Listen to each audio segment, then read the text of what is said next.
Students अज आप जो तुहाडे अगे पोएम लैके आए हैं +2 क्लास की पोएम है once upon a time.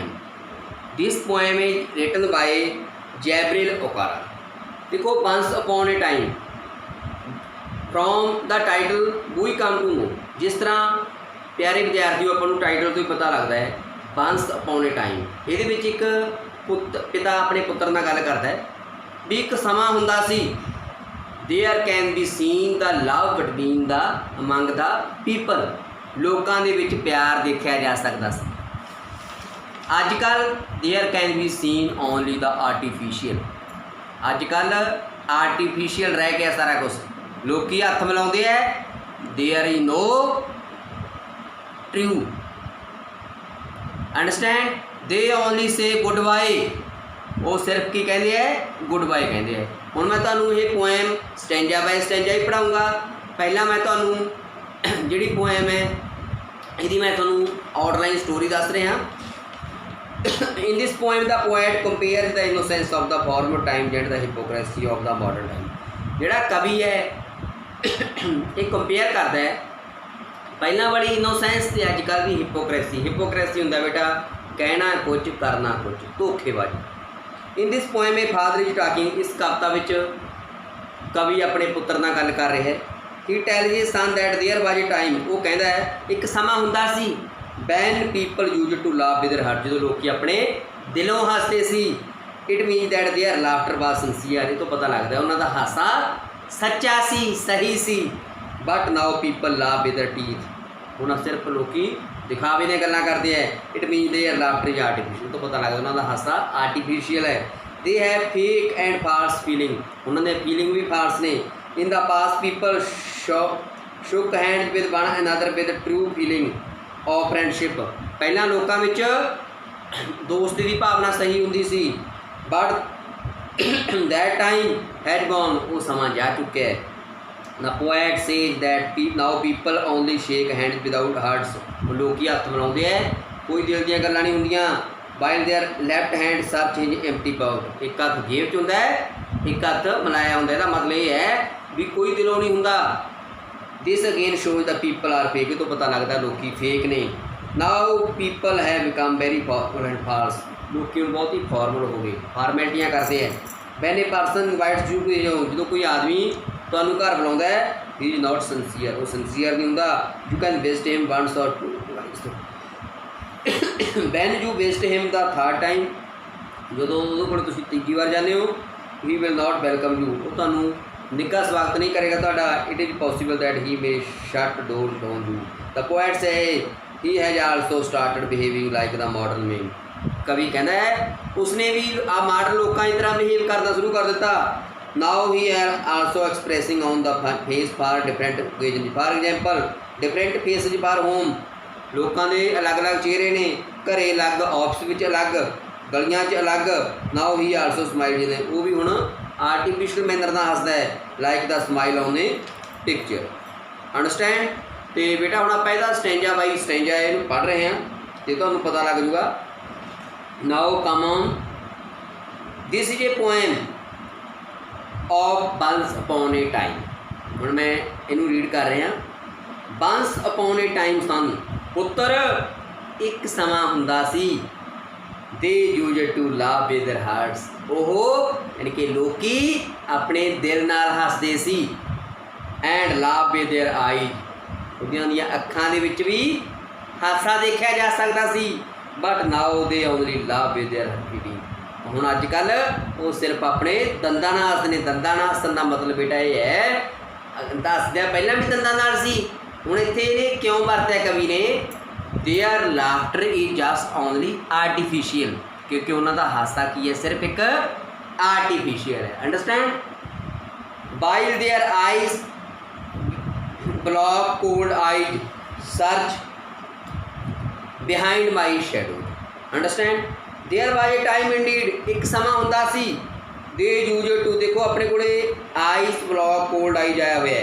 Looking showing no emotion. इसका मतलब है बेटा बहुत डीपली तरीके समझा रहा। एक बार इन्हूं जरूर लिसन कर लियो।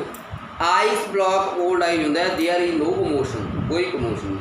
There was a time indeed. एक समा हुंदा सी दे use to shake hand with their hearts, वो अपना हथ दिलों मिलाਉਂਦੇ ਸੀ, but they are that is gone, मेरे पुत्र वो जा चुकिया है, now they shake hand without hearts, वो हुण बिना दिल तो हथ मिलाਉਂਦੇ है, while their left hand search my empty pouch, इस तक एक हथ जेब च हुंदा, एक हथ मिलाਉਂਦੇ है। Feel at home come again, महसूस वधिया करो, दे से and when I come again and feel at home one twice there will be no thrice, एक दो बारी तो वधिया आओ भगत करते हैं, there will be no thrice तीजी bar for I find door shut on me, तीजी बार तो जो कोई किसी के घरे जाता है दरवाजे ही बंद कर लेंदे ने, कोई उन्हां च रिस्पैक्ट नहीं हुंदी। सो आई हैव लर्न मैनी थिंग्स, सन मेरे पुत्र मैं कई चीज़ां सीख चुकिया, आई have learn to beer many faces, मैं बहुत चेहरे देखे है, लाइक ड्रैस होम फेस, घरे होर होंदे है, ऑफिस विच होर होंदे है, स्ट्रीट विच होर होंदे है, पोस्ट फेस होर होंदे है, cocktail face with all there confirming smile like a fixed प्रोट smile, इंज लगता है उन्होंने स्माइल जिवें दीवार के उपर कोई तस्वीर होंदी है, इस तरह होंदी है। And I have learn to, मैनू ये भी पता लग्या बेटा, टू लाव with only my teeth and shake hand without my heart, मेरे दिल जिवें असली फॉर्मैलिटी होंदी है असल दे विच, आई आल्सो लर्न टू से गुड बाय, मैं भी सीख चुकिया गुड बाय कहना, वैन आई मीन गुड रिडरेंस, देखो good रिडरेंस any unkind way of saying that are प्लीजड that somebody has gone, किसी जो कोई आप किसी विदा करते हैं ना, पहला होंदा सी विदा करते सी बहुत खुशी नाल विदा करते सी, अजकल तो फॉर्मैलिटी करते ठीक है जाओ जाओ, ठीक है ना, तां करके गुड रिडरेंस कहा जाता है, तां ही गुड बाय शब्द आ गई, पहला किहड़े गुड बाय शब्द होंदे सी, टू से glad to meet you without being glad and to से it has been nice talking to you after being board, but believe on me सन, मेरे पुत्र मेरे ते विश्वास कर, I want to be what I use to be when I was like you, मैं जो मैं तेरे वर्गा सी, आई want to unlearn all the muting thing, most of all I want to relearn how to laugh, for my laugh is in the mirror shows only my teeth like A shape where thing, so show me sun how to laugh, मैनू सिखाओ मैनू दिखाओ किवें हसना है, show me how I use to laugh and smile, मैं किवें हसया करता सी, once upon a time when I was like you, जदों मैं तेरे वर्गा सी मैं भी पूरा वधिया हुंदा सी, पता लग गया बेटा। बेटा हुण मैं ये दो स्टैंजे आए हुए हैं, if you have a book you can take your book, there are to stanza जिवें and I have learn to, ये जिहड़े एक्सरसाइज के स्टैंजे ने इन्हां विचों ही बेटा पेपर दे विच आउणगे, ते बाकी डीपली तरीके नाल मैं तुहानूं समझाती, सेंटलैडी है वो होना हुंदा है, वो तुहानूं मैं लिखाया होया है, and I have learn to, देखो एक ये आया हुआ है, देखो पहला क्वेश्चन आ गया, who is the speaker in the poem, इस कविता दे विच स्पीकर कौन है, देखो बेटा आप लेना पड़, कौन कह रहा है, ये राइटर कह रहे हैं, poet is the speaker in the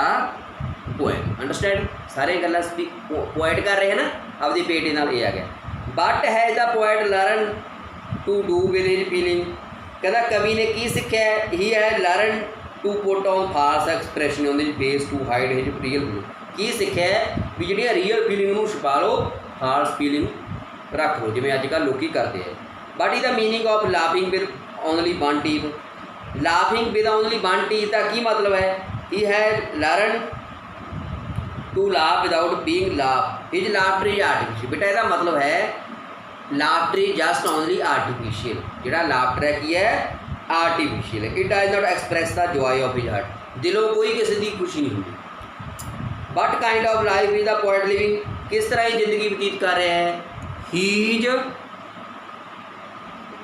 living an artificial life, किस तरह की जिंदगी व्यतीत कर रहे हैं, आर्टिफिशियल लाइफ, अंडरस्टैंड। पहला स्टैंजा, इदुआ बेटा स्टैंजा तो आया हुआ है, आई थिंक इदुआ स्टैंजा अपने को है, बट बिलीव मी सन, मेरे पुत्र विश्वास कर, I want to but I use to, है ना, ये देखो पहला क्वेश्चन है, but whom is the poet talking to, कवि किहदे नाल गल कर रहा है, देखो बहुत वधिया तरीके नाल तुहानूं एक्सप्लेन करती, पहला कवि अपने पुत्र नाल गल कर रही है ना, the poet is talking with his son, पहले का आंसर आ गया। What are the things that poet wants to unlearn, यह जिहियां चीज़ां ने जिहड़ियां कवि अनलर्न करनियां चाहुंदा है, the poet wants to unlearn the muting things like hypocrisy and डिसैप्शन, hypocrisy ते डिसैप्शन ये धोखेबाजी होंदी है, धोखेबाजी नूं अनलर्न करना चाहुंदा है। Next but as the poet compare is own laugh to, कवि अपना हासा किहदे नाल कंपेयर करदा है, ही compare ji teeth to the poisonous teeth of a snake, वो हासा करता है जिस तरह सप दे यानी कि जहरीला हुंदा है उस तरह करता है। Fourth, right the सिग्नीफिकेंस of A title once upon a time, कहना टाइटल जिहड़ा हैगा सिग्नीफिकेंस दा महत्ता की है वंस अपॉन ए टाइम। देखो बेटा टाइटल तो पता लगता है, van there was a time people लाफड with their hearts, लोग अपने दिल नाल हसदे सी, now there laughter can be seen just like a artificial, हुण उन्हां दा हासा की रह चुकिया, सिर्फ आर्टिफिशियल रह चुकिया। Understand. Now in this video I totally explain the poem once upon a time.